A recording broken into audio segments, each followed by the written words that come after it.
Hello student, welcome to the learning platform of Ambition Education Institute. आज हम पढ़ेंगे class 11 का पहला चैप्टर जिसका नाम है some basic concept of chemistry.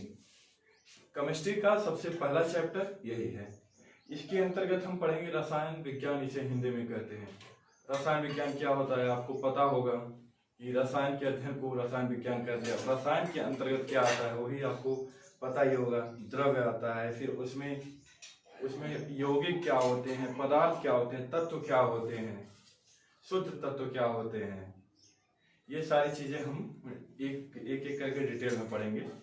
तो सबसे पहले हमारा कॉन्सेप्ट आता है कि ये जो ब्रह्मांड है, ब्रह्मांड किससे मिलकर के बना है, किन चीजों से। ब्रह्मांड दो ही चीजों से मिलकर के बना है। पहला तो एक द्रव्य और दूसरा ऊर्जा। तो हम द्रव्य को पहले पढ़ते हैं, उसके बाद ऊर्जा को हम आगे जानेंगे। तो द्रव्य क्या होता है, मैं यहाँ पे हेडिंग लगा देता हूं, द्रव्य। इसको इंग्लिश में कहते हैं मैटर।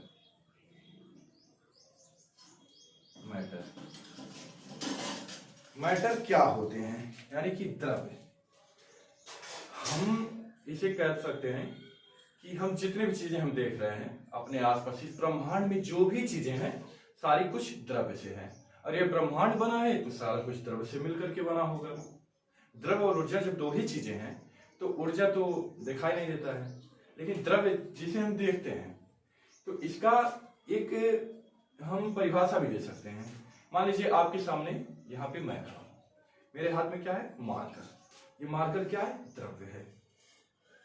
ये एक स्टडी बोर्ड है, ये क्या है, ये भी द्रव्य है। हम चाक से लिखते हैं, चाक क्या है, वो भी द्रव्य है। आई होप कि एकदम अच्छे से आप फील कर पा रहे हो कि द्रव्य क्या होता है। यानी कि जो भी चीजें हम देखते हैं, हम घर में यूज होने वाली चीजें देख लें, किचन में जाकर के देख लें, थाली हो गए, ग्लास हो गए, प्लेट हो गए, ये सारी चम्मच हो गए, ये सारी चीजें क्या है, द्रव्य। अब ये इसको हम लेकर के चल, चेयर हो गए, टेबल हो गए, सारा कुछ द्रव्य होता है। और मान लीजिए एक द्रव्य ये है, तो इसका कुछ हमको लगता है इतना, देखिए इतना कुछ इसका आयतन है ना, कुछ जगह घेर रहा है ना। अगर हम इसको मान लीजिए यहाँ पे ऐसे रखते रहे तो इतना जगह घेर रहा है, जगह घेर। और उसमें एक चीज और होगी कि मास होगी, इसमें द्रव्यमान होगी। तो हम कह सकते हैं जिसका कुछ द्रव्यमान हो तथा कुछ स्थान घेरता हो, क्या कहलाता है, द्रव्य कहलाता है। उसको हम लिखते हैं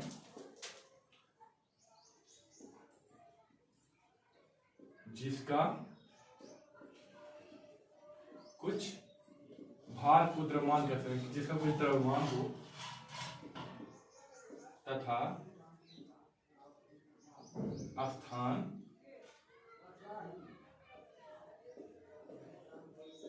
घेरता हो, ये क्या कहलाता है, हमारा द्रव्य कहलाता है। जिसका कुछ द्रव्यमान हो तथा कुछ स्थान घेरता हो, क्या कहलाता है, द्रव्य कहलाता है। अब द्रव्य को फिर से क्लासिफाई किया गया है दो तरह से। एक हो गए भौतिक वर्गीकरण, एक हो गए रासायनिक वर्गीकरण। तो यहाँ पे हम लिख लेते हैं द्रव्य का वर्गीकरण। द्रव्य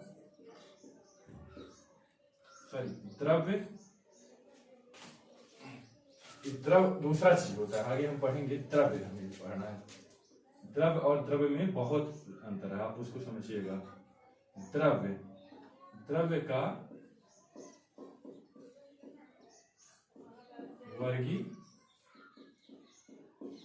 वर्गीकरण। अब द्रव्य को हम दो तरह से वर्गीकृत कर सकते हैं। पहला हो गया हमारा रासायनिक वर्गीकरण और दूसरा भौतिक वर्गीकरण।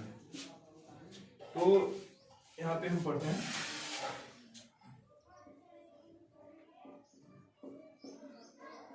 भौतिक वर्गीकरण, इसको इंग्लिश में कहते हैं फिजिकल क्लासिफिकेशन।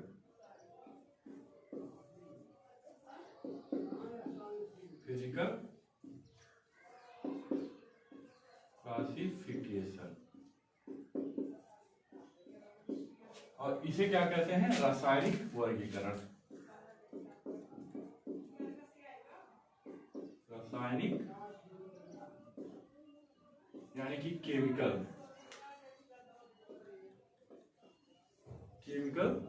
क्लासिफिकेशन,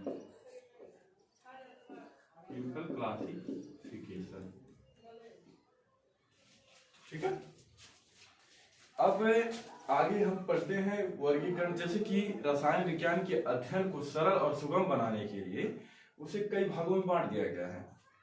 आगे देखेंगे आप, कार्बनिक हो गए, अकार्बनिक हो गए और भौतिक हो गए, ये सारे वर्गीकरण कर दिया गया है। तो हम फिजिकल वर्गीकरण में क्या पढ़ते हैं, यहाँ पे 3 चीजें हम पढ़ते हैं, ठोस, द्रव एंड गैस। यहाँ पे हम 3 चीज पढ़ते हैं, ठोस, दूसरा द्रव, द्रव नहीं द्रव की बात करें, और तीसरा क्या होता है, गैस। इसको बोलते हैं ठोस को सॉलिड, और द्रव को बोलते हैं लिक्विड, एंड गैस को बोलते हैं गैसी। ठीक है।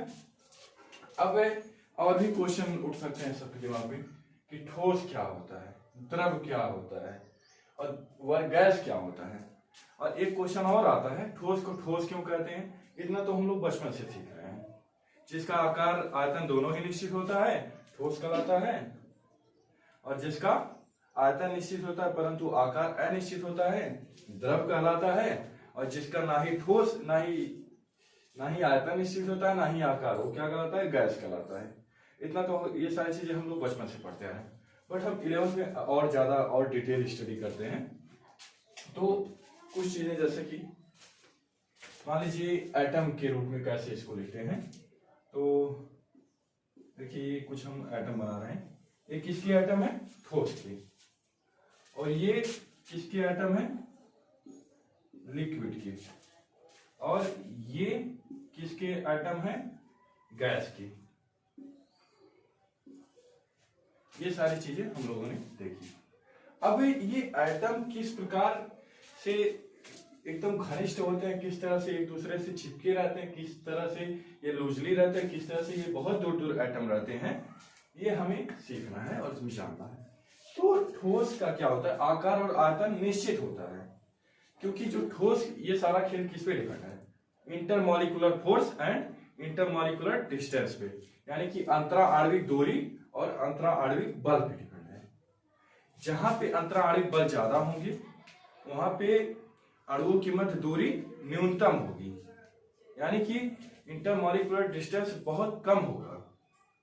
अभी मान लीजिए मैं यहाँ पे खड़ा हूं, 2 लोग हमारे साथ में हमारे बगल में खड़े हैं, मैं अभी एक एटम मैं हूं और एक एटम इधर खड़े, एक एटम इधर, मैं अभी उन दोनों को खींच रहा हूं, खींच करके आपस में चिपका रहा हूं।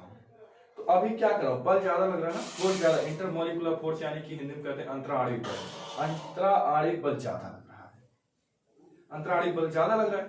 तो अभी दूरी इतना था, तो अंतरा आणविक दूरी यानी कि अणुओं की दूरी इतना था और बल एकदम कम था। तो हम जब बल बढ़ाएं तो यहां से यहां आए ना, तो कुछ दूरी तो कम हुई होगी, अंतरा आणविक बल कम हो गई, आपस में हम खूब तेजी से सघनता से एकदम उनको चिपका लिए कि एक ही में समावेशित, एक ही में चिपक गए। तो हम अंतरा आणविक बल लगा करके अंतरा आणविक दूरी को कम कर सकते हैं। तो यही चीज ठोस में होता है, ठोस के अणुओं की मध्य अंतरा आणविक बल अधिक होता है और जिसकी वजह से अंतरा आणविक दूरी कम होती है, इस कारण ठोस ठोस होता है। एक चीज और देख लेते हैं, आगे हम यहां पे देख लेते हैं आयतन, आयतन निश्चित, आयतन निश्चित एंड आकार अनिश्चित। अब आकार भी निश्चित होता है इसका,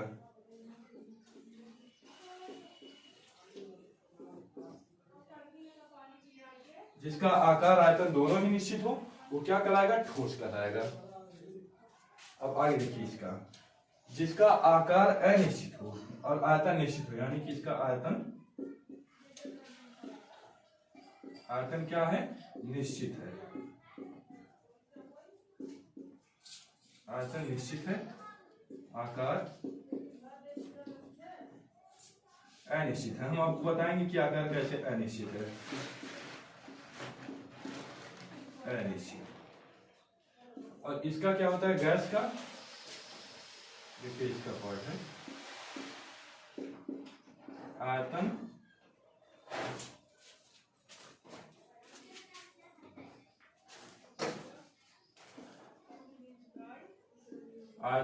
अनिश्चित।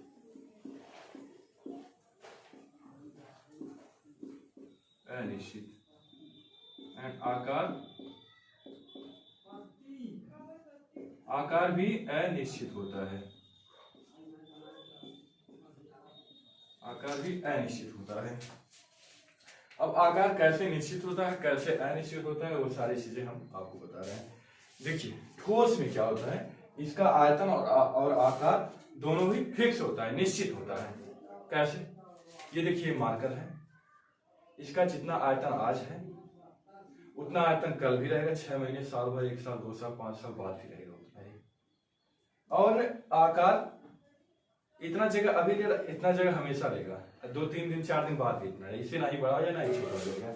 और आकार भी निश्चित है, फिक्स है, ऐसे रहे तो ऐसे रहेगा। और बाकी ये द्रव की बात करें, द्रव जिसका मतलब द्रव का आयतन तो निश्चित होता है परंतु आकार अनिश्चित होता है।